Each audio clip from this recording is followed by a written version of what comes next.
Autism के बच्चों की रिकवरी इतने स्लो तरीके से क्यों हो रही है? इसमें एक बड़ी वजह यह है कि बच्चों की कॉग्निटिव स्किल्स पर उस तरह से काम नहीं किया जा रहा जिस तरह से काम करना जरूरी है। बच्चे की अर्ली एज में ही कॉग्निटिव स्किल्स का डेवलप होना बहुत जरूरी है। कॉग्निटिव स्किल्स आपके बच्चे के ब्रेन को सोचने, पढ़ने, सीखने, अटेंशन देने, फोकस करने और चीजों को याद रखने में बहुत हेल्पफुल साबित होती है। अगर देखा जाए तो ऑटिज्म के बच्चों की यही तो प्रॉब्लम्स होती हैं।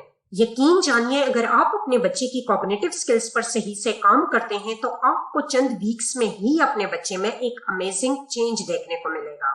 इन स्किल्स की मदद से आपके बच्चे को जो इनकमिंग इंफॉर्मेशन आ रही होती है वो सही से प्रोसेस होकर ब्रेन के अप्रोप्रिएट एरियाज तक पहुंचती है। कॉग्निटिव डेवलपमेंट हर बच्चे के लिए बहुत जरूरी है, स्पेशली अगर आपके बच्चे को किसी बिहेवियरल या फिर लर्निंग चैलेंजेस का सामना है। अगर आप अपने बच्चे की कॉग्निटिव स्किल्स को इम्प्रूव करना चाहते हैं तो यहाँ मैं आपको कुछ जबरदस्त वाले तरीके बताने वाली हूँ। Number 1, play outside.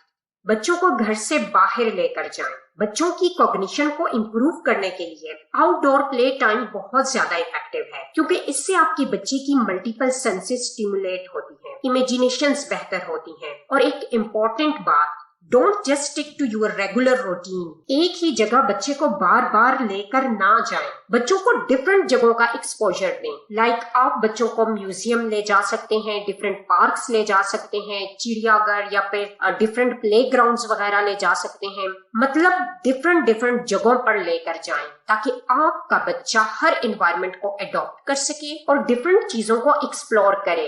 Number 2, ask a lot of questions. बच्चों से क्वेश्चंस पूछें। जब आप बच्चों से सवाल पूछते हैं तो आपका बच्चा खुद से सोचता है और अपने आप को उस सवाल का जवाब देने के लिए रिस्पॉन्सिबल समझता है। इससे कम्युनिकेशन स्किल्स बहुत अच्छी होती हैं। अब आप सोचते होंगे कि हमारा बच्चा तो बोलता ही नहीं है या रिस्पॉन्स नहीं करता, तो हम क्या सवाल पूछें? तो इस पर मेरी अलग से एक वीडियो आने वाली है, वर्बल और नॉन वर्बल दोनों किस्म के बच्चों के लिए। उस वीडियो का लिंक आपको इस वीडियो के डिस्क्रिप्शन में दे दिया जाएगा। Number 3, encourage help with chores.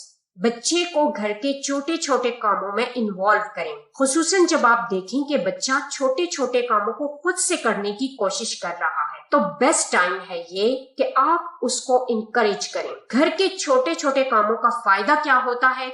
इससे इन बच्चों की हैंड आई कोऑर्डिनेशन बहुत अच्छी होती है, प्रॉब्लम सॉल्विंग स्किल्स इंप्रूव होती हैं। Number 4, do art projects. बच्चे को डिफरेंट आर्ट के प्रोजेक्ट्स में इन्वॉल्व करें। इससे बच्चे की इमेजिनेशंस कमाल की होती है। अगर आप फाइन मोटर स्किल्स पर काम कर रहे हैं तो आर्ट की एक्टिविटीज से फाइन मोटर स्किल्स बहुत अच्छे से डेवलप होती है। Number 5, look in the mirror.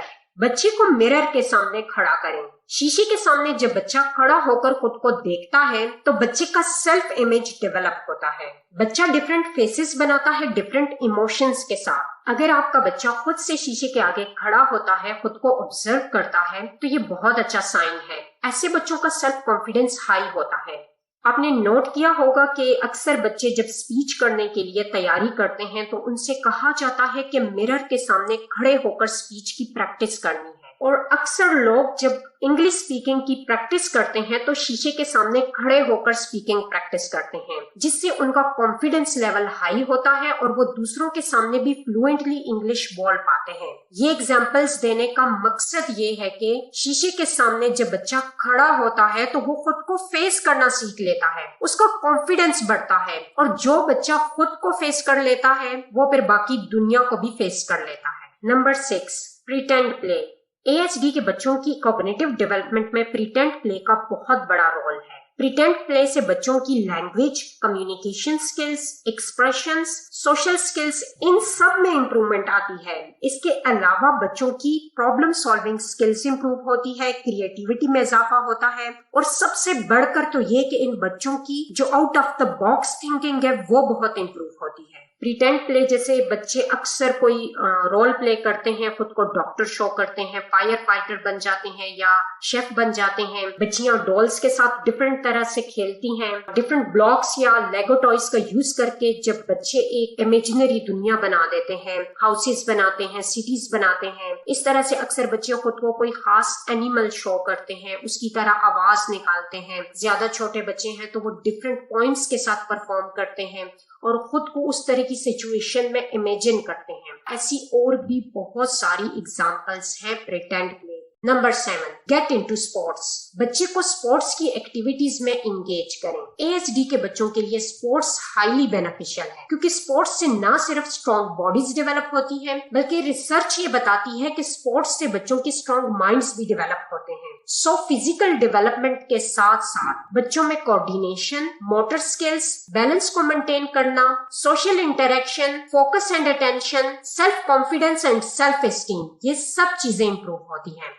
और इसके अलावा इन बच्चों की सेंसरी सेंसिटिविटीज वक्त के साथ साथ कम हो जाती है। इमोशनल नीड्स बहुत अच्छे से फुलफिल होती हैं, मूड अच्छा होता है, स्ट्रेस लेवल कम होता है, एग्रेसिव बिहेवियर खत्म हो जाता है। अब एक इम्पोर्टेंट बात यह है कि ASD के बच्चों को जब आप स्पोर्ट्स की तरफ लाते हैं तो आप ऐसा नहीं कर सकते कि किसी भी स्पोर्ट्स एक्टिविटीज में आपने बच्चे को इंगेज कर दिया, बल्कि आपने बच्चे के इंटरेस्ट, उसकी इंटेलिजेंस और टैलेंट्स के अकॉर्डिंग उसके लिए स्पोर्ट्स सिलेक्ट करना है। जैसे कि कुछ बच्चे स्विमिंग में इंटरेस्टेड हो सकते हैं, इस तरह से कुछ को बास्केटबॉल पसंद हो सकता है। ASD में हर बच्चा दूसरे से डिफरेंट है, इसलिए इनकी इंडिविजुअल नीड्स एंड प्रेफरेंसेस को कंसीडर करना बहुत जरूरी है। आई होप आपको वीडियो पसंद आई होगी। मजीद वीडियोस देखने के लिए चैनल को सब्सक्राइब कर लीजिए। मिलते हैं नेक्स्ट वीडियो में।